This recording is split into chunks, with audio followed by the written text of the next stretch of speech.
नमस्कार बच्चों, मैं आपका सी एस अक्षय बगड़े। आज अपन फर्स्ट सेशन स्टार्ट करने वाले हैं सीएमए फाइनल का। अब सीएमए फाइनल लॉ में बच्चों को बहुत दिक्कत आती है। अब जो बच्चे दिसंबर में एग्ज़ाम देना चाहते हैं 26 में, जो बच्चे जून 27 में एग्ज़ाम देना चाहते हैं, उनके लिए ये वीडियोस है। इसमें अपन बेसिक से लेके एडवांस पढ़ेंगे। अब सीएमए फाइनल में आप आ चुके हो, अब थोड़ा सा पढ़ाई एडवांस करना पड़ेगा, बिकॉज अपन ने जो इंटर में पढ़ा था उससे थोड़ा सा पेपर और डिफिकल्ट आता है। तो इसकी वजह से अपने को फाइनल का जो प्रिपरेशन है बहुत अच्छे से करना है और एकदम सिस्टमैटिक और कॉन्सेप्चुअल क्लैरिटी। तो बेसिकली बच्चों, ये जो बैच होगा ये आप यूट्यूब पे देख सकते हो, स्टार्टिंग के 10 लेक्चर्स। बाकी अपने जो लेक्चर्स पूरे ऐप पे अपलोड हो जाएंगे। इसमें test series, revision batches, marathon batches सभी इंक्लूडेड होगा। प्लस बच्चों, चैप्टर वाइज टेस्ट मैंने अलग से यहाँ पे कंडक्ट किया है। और मैंने फर्स्ट इसका इंट्रोडक्शन वीडियो यूट्यूब पे अपलोड किया, आप पहले इंट्रोडक्शन वीडियो देख लेना। मैंने उसके बारे में बता दिया कि मैं कैसे पढ़ाऊँगा, क्या डिटेल्स होगी। तो आज अपना फर्स्ट सेशन स्टार्ट करेंगे बच्चों। तो फर्स्ट सेशन अगर मैं बात करूँ, सिंपल सी बात है कि अपना ये सिलेबस है। देखिए बच्चों, अब ये सिलेबस में थोड़ा सा इसमें लॉस बहुत ज़्यादा डाल दिए। जैसे फॉर एग्जांपल मैं आईबीसी कहता हूँ, इंसॉल्वेंसी बैंक्रप्सी कोड है, कंपटीशन एक्ट है, फेमा है, देन बहुत सारे बैंकिंग सेक्टर, इंश्योरेंस सेक्टर, ऐसे बहुत सारे डिफरेंट डिफरेंट लॉज पास किए। एंड जो क्वेश्चन पेपर मैंने देखा है लास्ट 3-4 साल के, थोड़े से ईजी क्वेश्चन पेपर है। तो अपने को क्या करना है, उसके लिए अच्छा सा स्ट्रैटेजी बनाना है। स्ट्रैटेजी अच्छा रहेगा तो अपन पास होने के चांसेस सबसे ज़्यादा होंगे। तो आज अपन स्टार्ट करने वाले बच्चों चैप्टर नंबर 1 से, जो 40 मार्क्स का वेटेज है। तो अपन वहीं से स्टार्ट करेंगे, बिकॉज 40 मार्क्स कन्फर्म हो गए तो अपना टेंशन ऑटोमेटिकली कम हो जाएगा। एंड अपन बहुत सारे एमसीक्यू भी इसके साथ साथ सॉल्व करने वाले हैं। ठीक है बच्चों। तो ये अपना बेसिक सिलेबस रहेगा और ये सिलेबस का जो ड्यूरेशन होगा वो अपन टेंटेटिवली अभी, अगर अपन फॉर एग्जांपल अभी अगस्त एंडिंग में एंड सितंबर अक्टूबर एंड तक ख़त्म कर देंगे इसको, ताकि आपको नवंबर में आप पूरा रिवाइज कर सकते हो। ठीक है बच्चों। चलिए, इसके बाद अपना ये फास्ट ट्रैक सीरीज भी आने वाला है। तो इसके साथ साथ मैंने खुद के नोट्स भी बनाए। आपको ये नोट्स बहुत अच्छे सिस्टमेटिक मैंने नोट्स बनाए। तो ये नोट्स आपको मिल जाएंगे कि अभी जैसे फॉर एग्जांपल यहाँ पे कितने टॉपिक है टोटल। एक सेल के 9 टॉपिक है, 1.1 सेल के 1.9। तो मॉडल में जो एग्जैक्ट आपको वो जो सीक्वेंस दिया है, सेम टू सेम यहाँ पे वो सीक्वेंस है। तो यहाँ पे कोई भी ऐसा टॉपिक नहीं है जो मैंने एक्सक्लूड किया है, सभी टॉपिक इसमें इंक्लूडेड है। तो दैट इज़ सफिशिएंट, ये आप कहिए तो दैट इज़ सफिशिएंट है। तो बच्चों, अभी अभी देखिए, ये जो टॉपिक है ना, इसके इर्द गिर्द ही क्वेश्चन घूमते हैं। तो अभी जैसे for example company formation and conversion, तो एग्जाम में इसके ऊपर 7 मार्क का क्वेश्चन आता है कि कंपनी कैसे फॉर्म की जाती है, कंपनी कैसे कन्वर्ट की जाती है। तो इस पे एग्जाम में क्वेश्चन बन सकता है। तो बच्चों, अभी अपन शुरुआत करेंगे सबसे पहले first company formation and conversion की बात करेंगे। तो ये बेसिक इंट्रोडक्शन पार्ट दिया बच्चों यहाँ पे। तो अपन सीधा जाएंगे डेफिनेशंस पे। बच्चों, मैं आपको एक सिंपल चीज़ बताऊँ, ध्यान सुनना।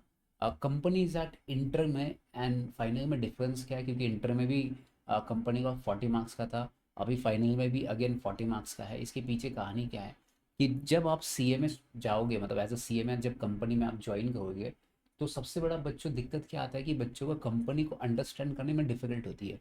कि जैसे अगर मैं किसी कंपनी में कॉस्ट ऑडिट करने जाऊँगा बीइंग एन सी एम, तो मुझे समझ आना कि वो कंपनी कौन से टाइप की कंपनी है। तो ये प्रैक्टिकली बहुत काम आएगा आपको। इट्स नॉट कि थियरी से पढ़ना है, इसको प्रैक्टिकली कैसे इंप्लीमेंट कर सकते हैं वो भी इंपॉर्टेंट है। तो जैसे फॉर एग्जाम्पल अभी डेफिनेशन, अब डेफिनेशन का मतलब क्या होता है बच्चों, कि company incorporated under the act और under the previous company law.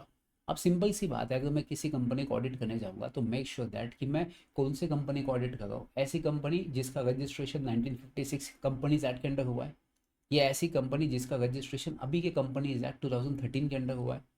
तो वो आपको चेक करना पड़ेगा कि कंपनी, बट दोनों केस में आप कंपनी मान सकते हो, चाहे वो पुरानी कंपनी हो 1956 के हिसाब से या 2013 के हिसाब से, दोनों को अपन कंपनी कह सकते हैं। सिंपल उसका मीनिंग है। अब बच्चों, अपन ने लास्ट टाइम पढ़ा था फीचर्स क्या होता है कंपनी के। अब इस पे एग्जाम में क्वेश्चन नहीं आता, बिकॉज ये इंटरव्यू में ऑलरेडी हो चुका है कि फीचर्स क्या होता है, कंपनी क्यों बनाते हैं लोग। बच्चों, कंपनी बनाने का सबसे मेन बेनिफिट क्या होता है कि यहाँ पर लाइबिलिटी बहुत लिमिटेड होती है। मतलब कल जाके जो कंपनी का लॉस होगा भाई साहब, वो कंपनी का लॉस है। मेरे जेब से मैं 1 रुपया भी पे करने नहीं वाला।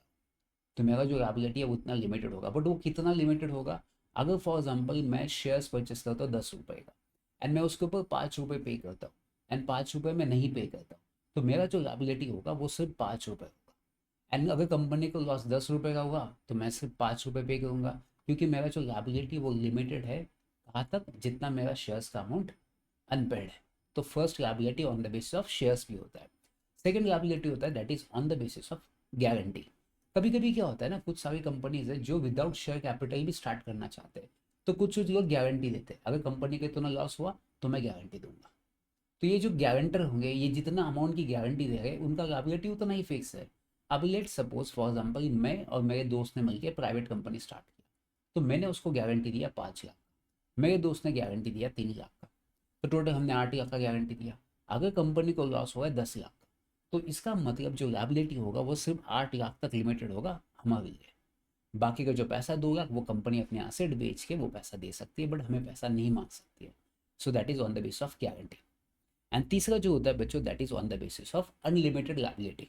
ये कंपनी जनरली बनती नहीं है, इसमें क्या होता है कि जो लायबिलिटी वो अनलिमिटेड होती है। तो इंडिया में देखा जाए तो सिर्फ ज़्यादातर कंपनी शेयर्स के बेसिस पे बनती है या तो गारंटी के बेसिस पे बनती है। तो इंडिया में यही दो कंपनी मैक्सिमम बनाई जाती है। तो समझा आपको बच्चों? तो मेरे हिसाब से कितना ईजी अंडरस्टैंडिंग है कि मुझे अगर कोई पूछेगा ऐसे भी, अगर देखिए बच्चों, अगर मैं फर्स्ट टाइम पढ़ रहा हूँ मैं आपके दिमाग में घुसा दूंगा ये चीज़, आपको वापस बार बार again and again again and again आपको रिवाइज करने की ज़रूरत नहीं पड़ेगी। सिर्फ एक ही बार पढ़ा मेरे पास, आपने सुन लिए मेरे पॉइंट्स, तो आपको भाई साहब वापस इसको वापस हाथ लगाने की ज़रूरत नहीं पड़ेगी। एक ही टाइम पढ़ने का, ऐसा पढ़ने का कि भाई साहब नेक्स्ट टाइम मुझे वापस टाइम वेस्ट नहीं करने का इन सब चीज़ों पे, ठीक है? तो मेरे हिसाब से देखा जाए तो मेरे हिसाब से डेफिनेशन कितना सिंपल है। लायबिलिटी कितने टाइप्स की होती है? 3 टाइप की लायबिलिटी होती है। एकदम फ्लुएंटली बता दें किसी को, on the basis of shares, जितना शेयर्स का अमाउंट अनपेड है उतना आपकी लायबिलिटी फिक्स है। Second, on the basis of guarantee, आप जितना अमाउंट गारंटी देना चाहते हो उतना ही आप पैसा दे दीजिए, लायबिलिटी कितना भी हो आपकी लायबिलिटी लिमिटेड होगी जितनी आपने गारंटी दी है। Point number 3, unlimited liability. मेरा जो लायबिलिटी वो अनलिमिटेड हो सकता है, वो कंपनी अभी तक बनती नहीं है, जनरली शेयर्स एंड गारंटी के बेसिस पे बनती है। अब नेक्स्ट क्या होता है बच्चों? Perpetual succession. अब ये बहुत अच्छा फीचर है। परपेचुअल सक्सेशन का मतलब क्या होता है बच्चों? परपेचुअल सक्सेशन का मतलब क्या होता है जनरली अगर देखा जाए, इसका जो फीचर्स है, ये फीचर्स की एक बहुत खास है। मतलब मैं आपको एक एग्जांपल देता हूँ, जैसे आपको पता होगा कि जैसे मुकेश अंबानी है। अब मुकेश अंबानी, आपको पता है आज मुकेश अंबानी जिंदा है तो इसकी वजह से वो कंपनी चलाता है। तो भाई साहब मेरे हिसाब से कल जाके अगर मुकेश अंबानी नहीं रहा इन केस, फॉर एग्जाम्पल जैसे धीरू भाई अंबानी थे, फिर मुकेश अंबानी आए, फिर आकाश अंबानी आएंगे, तो भाई साहब कंपनी वैसे की वैसे रहती है, बट इंसान बदल जाएंगे, शेयर होल्डर्स बदल जाएंगे, बट कंपनी वैसी ही रहती है। जनरली पार्टनरशिप में क्या होता है कि एक तगाजा एक तिगानी, दोनों मर गए, खत्म कहानी। तो पार्टनरशिप में क्या होता है, अगर दो पार्टनर्स है उन दोनों की डेथ हो गई तो आपकी पार्टनरशिप डिजोल्व करनी पड़ती है। बट कंपनी में वैसा नहीं होता है, आपके शेयर होल्डर चाहे मरे जिंदा है, आपकी कंपनी एग्जिस्टेंस में रहती है। अब नेक्स्ट है बच्चों separate property as a separate owner. Company के नाम पे पूरी प्रॉपर्टी परचेस की जाती है। अगर आप सोचिए कल जाके आप कहते हो कि ये रिलायंस पेट्रोल पंप जो है वो मुकेश अंबानी का नहीं है, मतलब कल जाके अगर रिलायंस पेट्रोल पंप को बेचना है तो कंपनी बेच सकती है, बट उसका पैसा कंपनी के अकाउंट पे आएगा।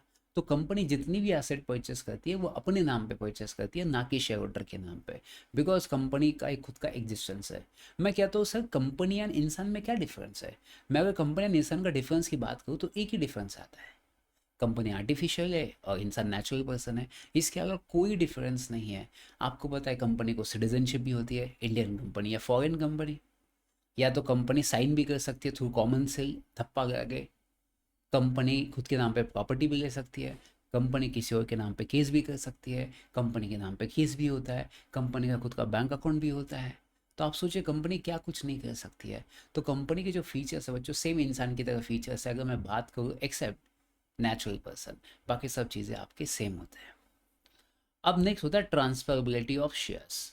बच्चों ट्रांसफरेबिलिटी ऑफ शेयर्स का मतलब क्या होता है कि जैसे फॉर एग्जांपल अगर प्राइवेट कंपनी है तो प्राइवेट कंपनी अपने शेयर्स किसी आउटसाइडर को ट्रांसफर नहीं कर सकती।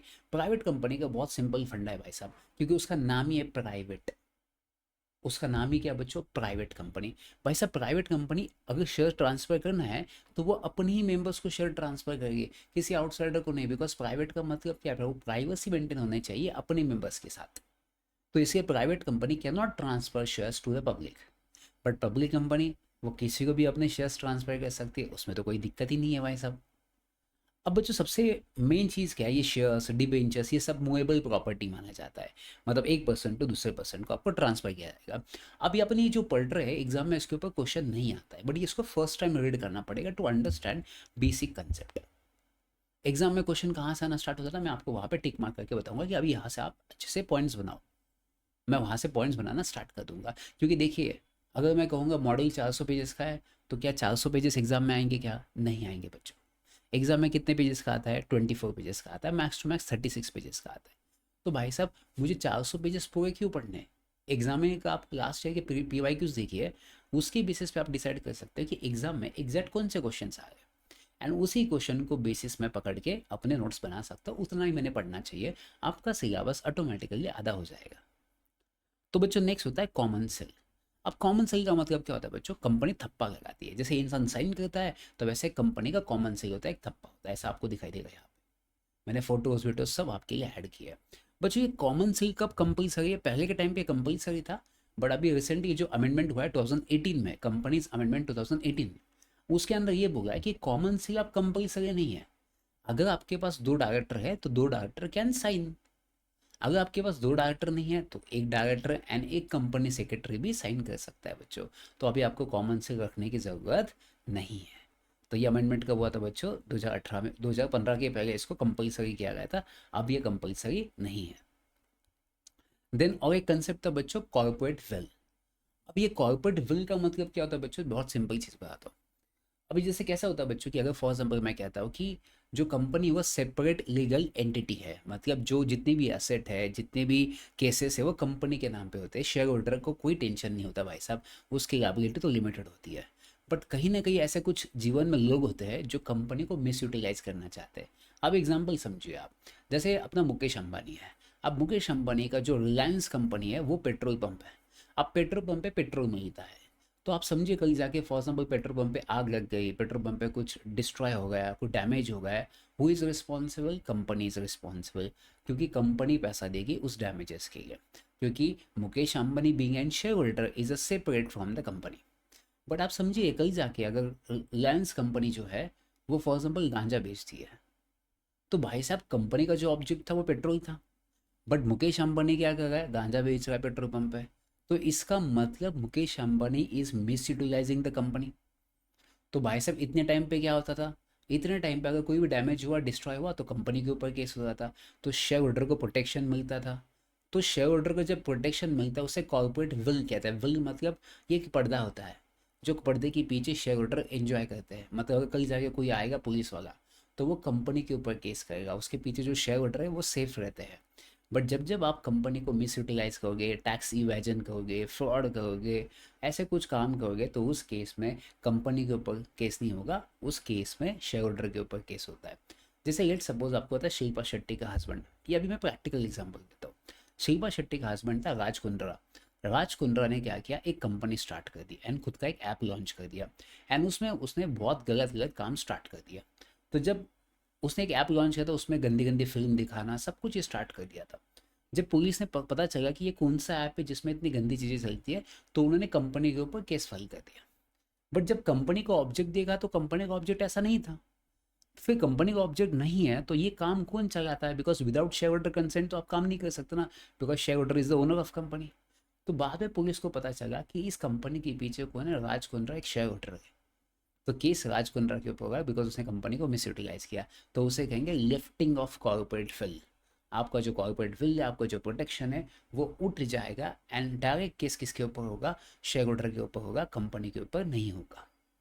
कितना सिंपल है बच्चों एग्जाम में लिखने के लिए। तो मैं अगर आपकी तरह स्टूडेंट होता ना, एग्जाम में अगर क्वेश्चन आता कि सर कॉर्पोरेट विल का मतलब क्या होता है, लिफ्टिंग ऑफ कॉर्पोरेट विल का मतलब क्या होता है, तो जितना इजी लैंग्वेज में आप एक्सप्लेन करोगे, जितना इंग्लिश में बेसिक में एक्सप्लेन करोगे, आपके बहुत अच्छे मार्क्स मिलेंगे। I got 77 marks. तो मेरे हिसाब से मैं कैसे लिखूंगा पता है क्या आंसर, अगर मुझे आंसर लिखना being an student CMA final. तो कॉर्पोरेट विल का मतलब क्या होता है, तो corporate veil means a protection to the share holder from the outsider. कितना इजी सिंपल स्टेटमेंट बनाया मैंने, कहा रॉकेट साइंस है, कहा इतना डिफिकल्ट लैंग्वेज है। बच्चे कहते हैं कहाँ से शुरुआत करनी चाहिए, ओन लैंग्वेज से। बहुत अच्छे मार्क्स मिलते हैं बच्चों। एग्जामिनर आपको चेक करना चाहता है कि आपको कितना समझता है, वो रट्टा मारने के लिए चेक करता है कि आपने कितना एग्जैक्ट सेम टू सेम लिखा है। तो मेरे हिसाब से कॉर्पोरेट विल का सिंपल डेफिनेशन क्या है, corporate veil means a protection to the share holder from the outside. फिर second point, in case of any damages or any destroy or any damages to any person or property, then such person can file a case against the company, not against the shareholder. So it is a corporate will. अब नीचे का लिखेंगे lifting of corporate veil. If shareholder misutilize the company's power या misutilize company's production, so in this case shareholder is responsible, so it means that lifting of corporate will। कितना easy बच्चों इसके अंदर। अब कौन से केस में corporate will को लिफ्ट किया जाता है, जैसे एग्जांपल, अगर फॉर एग्जांपल मैं कहता हूँ कि भाई साहब मैंने ऐसे बंदे के साथ कॉन्ट्रैक्ट करना चाहता हूँ जो इंडिया का दुश्मन है, जैसे पाकिस्तान, तो भाई साहब आप ऐसे लोगों के साथ ट्रेड करना चाहते हो जो अपना दुश्मन है, तो इस केस में देखा जाएगा कि इसके पीछे कौन है, किसका इंटेंशन है, बिकॉज कंपनी तो आर्टिफिशियल है, तो कंपनी के पीछे दिमाग किसका है, तो शेयर होल्डर का है।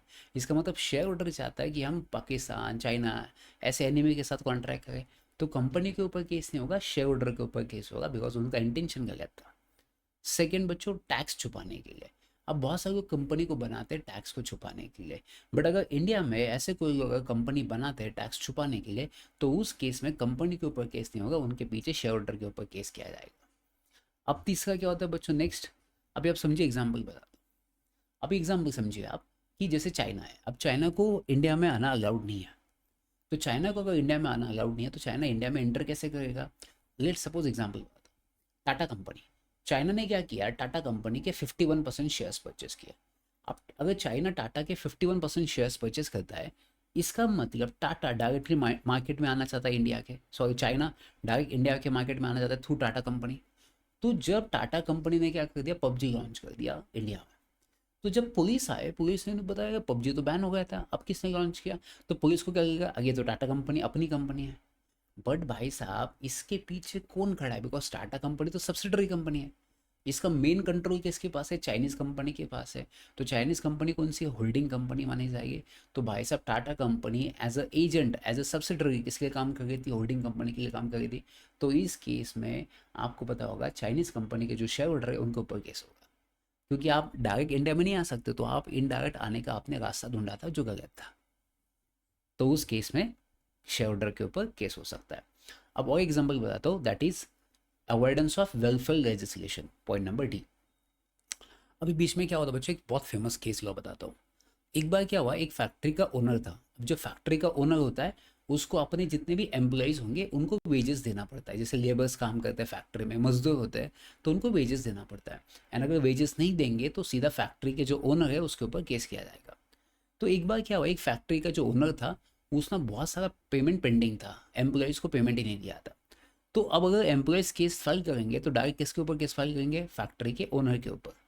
तो फैक्ट्री के ओनर ने क्या किया भाई साहब, अपनी जो फैक्ट्री है उसको कन्वर्ट कर दिया कंपनी में। अब जो एम्प्लॉय थे वो किसके ऊपर केस करेंगे, कंपनी के ऊपर केस करेंगे। तो इस भाई साहब ने, जो फैक्ट्री का ओनर था, उसने अपने फैक्ट्री को कन्वर्ट कर दिया कंपनी में, ताकि अपने ऊपर जो ऑब्लिगेशन था पेमेंट का उसको अवॉइड करने के लिए। बट यार ना बच्चों, इस केस में जो केस होगा वो कंपनी के ऊपर नहीं होगा, इसके पीछे जो फैक्ट्री का ओनर था उसके ऊपर होगा, बिकॉज उसने कंपनी इसलिए बनाई थी कि उसके ऊपर जो ऑब्लिगेशंस थे, जो पैसा देने का रिस्पॉन्सिबिलिटी था, उसको अवॉइड करने के लिए इसने बनाया गया था, तो वो कैंसिल माना जाएगा। समझा आप लोगों को बच्चों।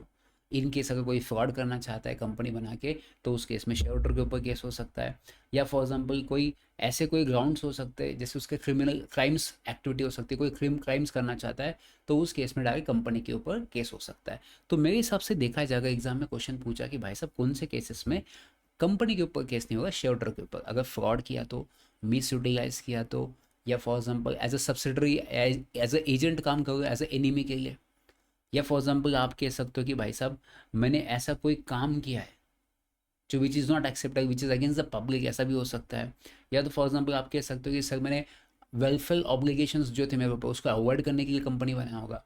तो इन सब केस में किसके ऊपर केस होगा बच्चों, इन सभी के सभी केस में कंपनी के ऊपर केस नहीं होगा, किसके ऊपर होगा, शेयर होल्डर के ऊपर केस हो सकता है। ठीक है, चलिए। अब बच्चों यहाँ से अपन स्टार्ट करेंगे अपना टॉपिक, यहाँ से अपन अपना टॉपिक स्टार्ट कर देंगे, प्रमोशन ऑफ कंपनी। अब बच्चों प्रमोशन ऑफ कंपनी में सबसे इंपॉर्टेंट क्या आता है, प्रोमोटर। एग्जाम में कभी कभी क्वेश्चन पूछते हैं कि भाई साहब प्रोमोटर का मतलब क्या, बहुत सिंपल, मैंने टू द पॉइंट इसके नोट्स बनाए। बच्चों प्रोमोटर का मतलब कौन होगा, कौन है प्रोमोटर। अब देखिए बच्चों, कंपनी तो बाद में बनेगी, कंपनी बनाने के लिए जिसके दिमाग में आइडिया आता है, जो कंपनी बनाने के लिए एफर्ट्स लेता है, जो कंपनी का फाइनेंस रेज करने के लिए एफर्ट्स लेता है, जिसका नाम प्रोस्पेक्टस में आता है, जिसका नाम एनुअल रिटर्न में आता है, जिसके पास कभी कभी कंट्रोल भी आता है, एंड जो कंपनी बनने के बाद भी कंपनी को मदद करता है, उसे कहा जाएगा प्रोमोटर।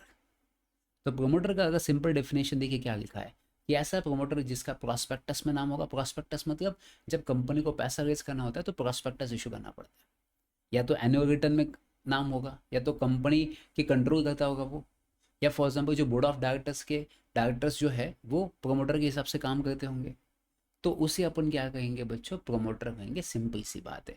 तो मेरे हिसाब से अगर एग्जाम में क्वेश्चन आए कि प्रोमोटर का मतलब कौन होगा, ऐसा प्रोमोटर जिसके दिमाग में आइडिया होती है कंपनी को इनकॉर्पोरेट करने के लिए, जो कंपनी का फाइनेंस रेज करता है, जो कंपनी बनने के बाद भी मदद करता है, जो बोर्ड ऑफ डायरेक्टर्स को कंट्रोल करता है या कंपनी को कंट्रोल करता है, जिसका नाम प्रोस्पेक्टस में होता है, जिसका नाम एनुअल रिटर्न में होता है, उसे प्रोमोटर्स कहा जाएगा।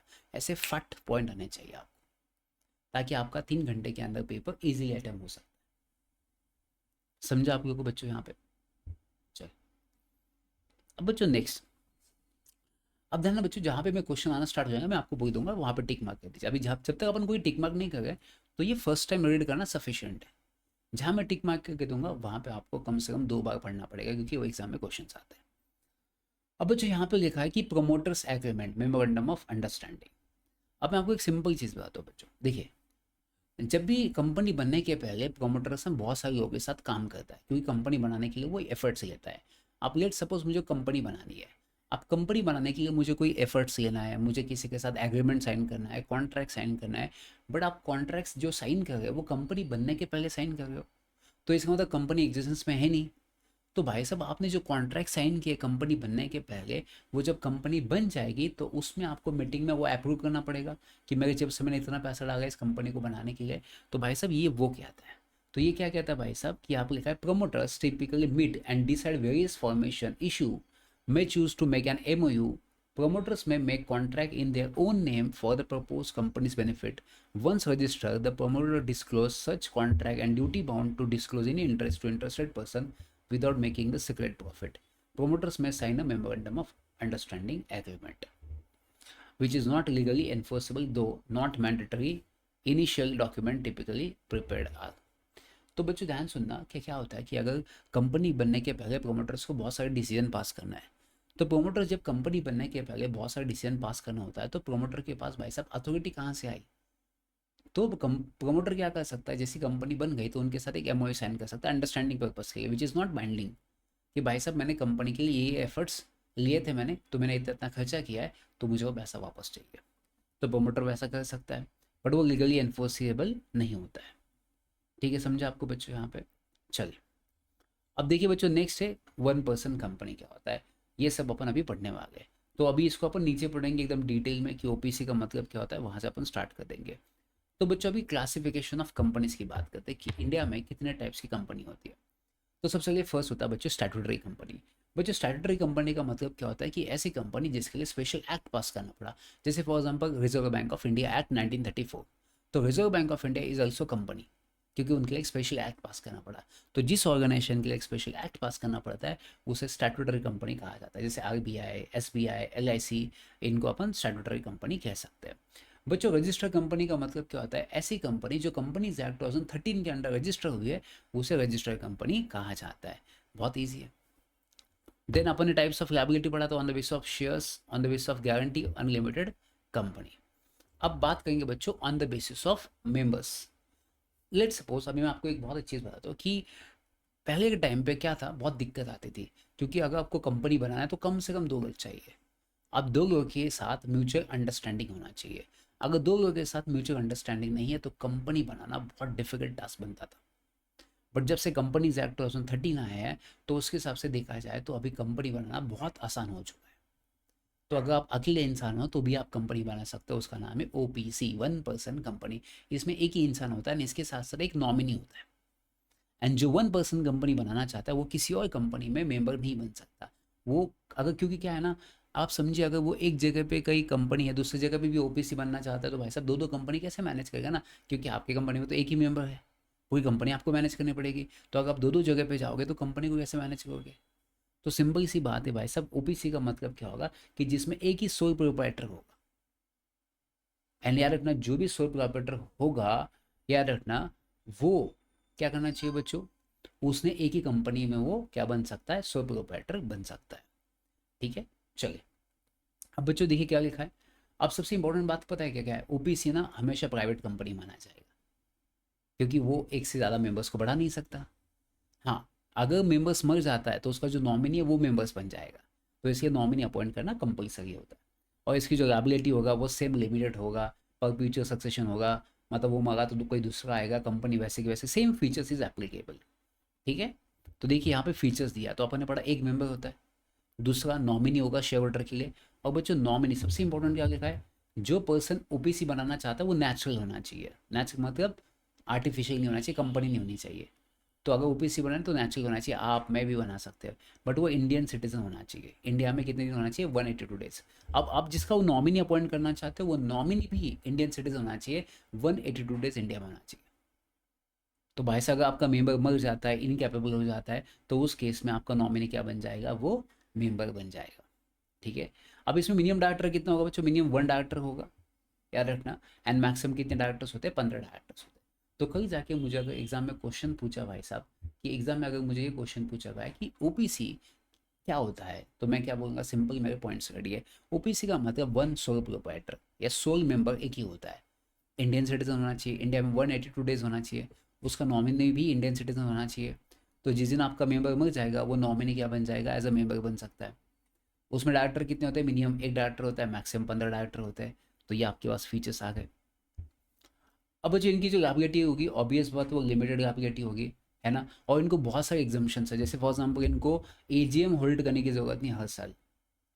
देन इनको 6 महीने में एक बार बोर्ड मीटिंग किया तो भी चलता है, जनरली बोर्ड मीटिंग हर क्वार्टर में एक बार होती है बाकी कंपनीज के लिए, बट इनको 6 महीने में एक बार किया तो भी चलता है भाई साहब। और इनका जो एनुअल रिपोर्ट होगा ना, वो एक डायरेक्टर ने साइन किया तो भी चलता है, क्योंकि इनके पास मिनिमम एक ही डायरेक्टर है। तो इनका जो annual return generally 2 director sign करते हैं, तो उनको एक डायरेक्टर ने साइन किया तो भी सफिशियंट है। इनको कैश फ्लो स्टेटमेंट बनाने की ज़रूरत नहीं है। तो इनके लिए बहुत बड़ा फ़ायदा है, इनके लिए ओपीसी के लिए तो ये फ़ायदा है कि ओपीसी को एनुअल जनरल मीटिंग करने की ज़रूरत नहीं, बोर्ड मीटिंग 6 महीने में एक बार कर लीजिए, कोई टेंशन नहीं है। कैश फ्लो स्टेटमेंट बनाने की ज़रूरत नहीं है। एनुअल रिटर्न एक डायरेक्टर साइन करता है, दैट इज़ सफिशियंट। तो मुझे बताइए, अगर आप मेरे स्टूडेंट होंगे एंड एग्जाम में कहीं ना कहीं ओपीसी का क्वेश्चन दिख गया, तो मेरे हिसाब से मेरे बच्चे आंसर एकदम क्लियर कट दे सकते हैं कि सर ओपीसी में आपको ऐसे पॉइंट्स बता दूंगा कि ओपीसी का मतलब क्या होता है। तो मेरे बच्चे क्या करने का, आपको ये जो मैंने नोट्स दिया है इसको पॉइंट्स बनाने का, सिंपल। और एग्जाम में पॉइंट्स आने चाहिए। ओपीसी मतलब one member, Indian citizen 182 days, nominee Indian citizen 182 days, member मर जाएगा तो नॉमिनी बन जाएगा वो। अब क्या क्या एग्जाम्पन्स है, एक डायरेक्टर चल सकता है, मैक्सिमम 15 डायरेक्टर। एनुअल रिपोर्ट एक डायरेक्टर साइन कर सकता है। एनुअल जनरल मीटिंग लेने की ज़रूरत नहीं है, हर क्वार्टर में एक बोर्ड मीटिंग नहीं, 6 महीने में एक बार गया तो भी चलता है। कैश फ्लो स्टेटमेंट बनाने की ज़रूरत नहीं है, लायबिलिटी लिमिटेड होती है। कितना ईजी मुझे बताइए। इतने ऐसे पॉइंट्स अगर आपने नेक्स्ट टाइम पढ़ने की ज़रूरत नहीं कि ओपीसी क्या होता है, if I am not wrong. समझा आप लोगों को? आपको अच्छा लगा तो प्लीज़ नीचे शेयर कीजिए, कमेंट कीजिए, लाइक कीजिए। एंड यार ना व्हाट्सएप पे मुझे मैसेज कीजिए, मैं इसके नोट्स आपको शेयर कर दूंगा। अपन इसके टेस्ट भी स्टार्ट करने वाले हैं। दिसंबर में मुझे 70+ मार्क्स चाहिए। मैं पास होने के लिए नहीं पढ़ा था, क्योंकि बच्चों पास तो अपन हो जाएंगे, उसमें कोई दिक्कत नहीं, अपने को एग्जाम्शन से ज़्यादा मार्क्स लेके आए। ठीक है, चलो। सेम बच्चों अभी बात करेंगे सेक्शन 2 सबसेक्शन 68 प्राइवेट कंपनी। अब बच्चों मैं आपको इतना फ्लुएंटली क्यों बता रहा हूँ, क्योंकि मैंने ये 10 बार पढ़ चुका हूँ। तो आप भी अगर 2-3 बार पढ़ लोगे तो आपको भी ऐसा ही हो जाएगा। अब जैसे प्राइवेट कंपनी, बच्चों प्राइवेट कंपनी का मतलब क्या होता है, ऐसी कंपनी जिसके आर्टिकल ऑफ एसोसिएशन में ये लिखा है कि आप आपके शेयर्स किसी और को ट्रांसफर नहीं कर सकते। तो भाई साहब जिसके आर्टिकल ऑफ एसोसिएशन में रिस्ट्रिक्शंस है to transfer the shares, it means that it is a private company. Private company में मिनिमम 2 लोग चाहिए, मैक्सिमम आप 200 लोगों को ऐड कर सकते हो, excluding the employees, x employees, उनको ऐड करने की जरूरत नहीं है। अगर कोई प्राइवेट कंपनी में ज्वाइंट शेयर होल्डर है, मतलब एक शेयर 2 लोगों के नाम पे, तो भाई साहब वो एक ही कंसिडर किया जाएगा, है ना, क्योंकि 200 तो ऐसे ही काउंट हो जाएगा फिर। प्राइवेट कंपनी में याद रखना मिनिमम कितने मेंबर्स चाहिए, 2, मैक्सिमम 200 चाहिए। प्राइवेट कंपनी मिनिमम 2 डायरेक्टर्स चाहिए, मैक्सिमम 15 आप अपॉइंट कर सकते हैं। अगर 200 से मेंबर्स बढ़ गए तो प्राइवेट कंपनी ऑटोमेटिकली कन्वर्ट हो जाएगी पब्लिक कंपनी में। प्राइवेट कंपनी को अगर कैपिटल रेज करना है तो वो एग्जिस्टिंग शेयर होल्डर से कैपिटल रेज कर सकते हैं, उसे कहा जाता है प्राइवेट प्लेसमेंट। वो पब्लिक ऑफर नहीं लेके आ सकते बच्चों, सिंपल सी बात। और इनका जो लायबिलिटी होगा वो लिमिटेड होगा, बट एक चीज़ आ रखना, इनका लायबिलिटी एक केस में अनलिमिटेड होता है।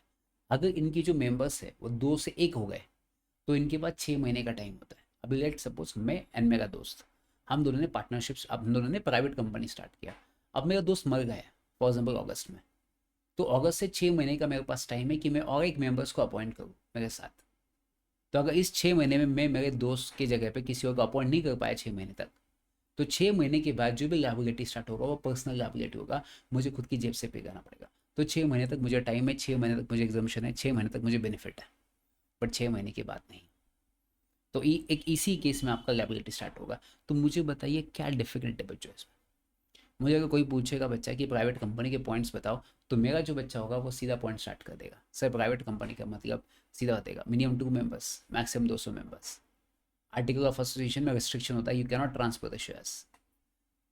200 में आप एक्स एम्प्लॉयज़ को एंड जॉइंट शेयर होल्डर को सिंगल शेयर होल्डर ट्रीट करोगे, सिंपल सी बात है। नेक्स्ट क्या लिखा बच्चों, प्राइवेट कंपनी शेयर्स ऑफर नहीं कर सकता, अगर उसको शेयर्स रेज करना या फाइनेंस रेज करना वो एग्जिस्टिंग शेयर होल्डर को दे सकते हैं, दैट इज प्राइवेट प्लेसमेंट कर सकते हो। प्राइवेट कंपनी की लायबिलिटी लिमिटेड होती है, बट एक केस में अनलिमिटेड होगी। अगर 2 से 1 आपकी कंपनी में 2 मेंबर्स होने चाहिए, 2 से अगर 1 हो गए एंड 6 महीने एक्सपायर हो चुका है, तो आपकी पर्सनल लायबिलिटी स्टार्ट हो सकती है। समझा आप लोग, इतना ईजी है, इतना सिंपल है। तो देखिए ट्राई टू अंडरस्टैंड कि अपन जो पढ़ रहे हैं ना भाई साहब, वो एकदम टू द पॉइंट पढ़ने का, कि मैंने आज कम पढ़ने का पर डेली पढ़ने का। मैंने आज क्या किया बच्चों, मैंने आज प्रोमोटर का डेफिनेशन पढ़ा, मैंने आज प्राइवेट कंपनी पढ़ लिया, मैंने आज पब्लिक कंपनी पढ़ लिया, मैंने आज ओपीसी पढ़ लिया, प्राइवेट कंपनी ओपीसी एंड मैंने प्रोमोटर्स पढ़ लिया। तो वैसा ऐसा मेरा क्लियर होना चाहिए दिमाग में कि कोई पॉइंट्स पूछे मेरे पास पॉइंट्स रेडी है। अब बच्चों यहाँ पे सिंपल इन्होंने बोला है कि सर प्राइवेट कंपनी को तो आपने बता दिया, प्राइवेट कंपनी का डेफिनेशन क्या है, private company means a company which is not a public company, ये डेफिनेशन है। तो पब्लिक कंपनी का डेफिनेशन क्या होगा, public company means a company which is not a private company. तो पब्लिक कंपनी में मिनिमम कितने मेंबर्स होने चाहिए, 7, मैक्सिमम कितने होते हैं अनलिमिटेड। मिनिमम डायरेक्टर्स कितने होंगे, 3, मैक्सिमम कितने होंगे 15। तो भाई साहब ये शेयर्स किसी को भी दे सकते हैं, इनके लिए कोई इशू नहीं, ये तो एकदम ओपन है भाई साहब, कोई टेंशन नहीं है। तो मैंने आपको यहाँ पे एक छोटा सा डायग्राम बना के दिया है कि कौन से केस में क्या होता है, कौन से केस में। अब ध्यान सुनो बच्चों, जब भी आप कोई प्राइवेट कंपनी पब्लिक कंपनी बनाओ ना, उसके नाम में प्राइवेट लिमिटेड या लिमिटेड नाम कंपलसरी आना चाहिए। जैसे ओपीसी में ओपीसी नाम आना चाहिए, तो वैसे प्राइवेट कंपनी के केस में प्राइवेट लिमिटेड नाम आना चाहिए, पब्लिक के केस में लिमिटेड नाम कंपलसरी आना चाहिए। तो वो आपको यूज़ करना कंपलसरी है। तो ये मैंने डिफरेंस यहाँ पे दे दिया है। ठीक है, समझो सबको यहाँ तक। तो ये अपना बेसिक इंट्रोडक्शन पार्ट है। मैं कहता था थोड़ा पढ़िए बट टू द पॉइंट, कि मुझे नेक्स्ट टाइम ये वापस पढ़ने की ज़रूरत नहीं है। अपन 40 मार्क का 40 मार्क ऐसे ही ख़त्म कर देंगे कंपनी का, थोड़ा थोड़ा बट क्वालिटी। बच्चे क्या करते, 2 घंटा 3 घंटा लेक्चर, फिर आधा घंटा याद होता है स्टार्टिंग के, बाद में उठ जाता है, बाद में वापस रिवाइज करना, वापस टेंशन आता है। कम पढ़िए, थोड़ा पढ़िए, स्ट्रैटेजी यूज़ कीजिए। मेरे पास जितने भी बच्चे लास्ट बैच में थे सबको एग्जामेशन है। ठीक है बच्चों, तो मिलेंगे नेक्स्ट सेशन में। आज के रिवाइज कर देना कि अभी मेरा फर्स्ट सेशन वाला उसमें क्या क्या मैंने पढ़ा, उसके topic promoters, private company, public company, OPC, 4 topic मैंने पढ़े आज इस लेक्चर में। तो मैं नोट डाउन कर दूंगा, फर्स्ट लेक्चर में मेरे 4 टॉपिक कंफर्म हो गए। ऐसा स्टेप बाय स्टेप लेक्चर्स में वैल्यूडेशन करने का। ठीक है, अगर आपको कोई डाउट है नीचे व्हाट्सअप नंबर आप मुझे मैसेज कर सकते हैं व्हाट्सअप पे। थैंक यू सो मच, पढ़ते रहिए, आगे बढ़ते रहिए। दिसंबर में अपने को एग्जामेशन लेके आना है, ये गारंटी है। एकदम सिंपल भाषा में पढ़ेंगे। थैंक यू सो मच, और आंसर राइटिंग प्रैक्टिस अपन करेंगे स्टार्ट जल्दी।